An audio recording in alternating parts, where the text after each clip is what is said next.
tiga orang ya. Siap, Bang. Beredar video memperlihatkan satu mobil pengangkut uang terbalik di Padang Pariaman, Sumatera Barat, Sumbar. Warga di lokasi langsung berebut untuk mengumpulkan duit yang berserakan di pinggir jalan. Sebelum terbalik, mobil yang mengangkut uang milik Ban Beri itu sempat menabrak rumah warga. Uang miliaran rupiah yang dibawa pun berserakan di pinggir jalan dan di pinggir rumah warga. Warga yang menyaksikan peristiwa itu lantas berebut untuk mengambil uang yang berserakan. Tak lama kemudian, polisi datang dan meminta warga mengembalikan uang yang sempat dipungut mereka.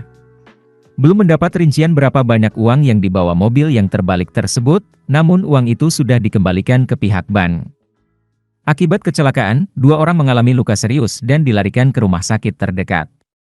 Keduanya adalah petugas bank.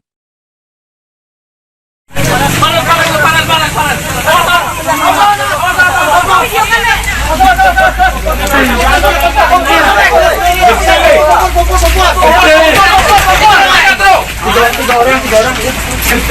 Siap, Bang. Terima kasih sudah nonton. Jangan lupa like, subscribe, dan share ya.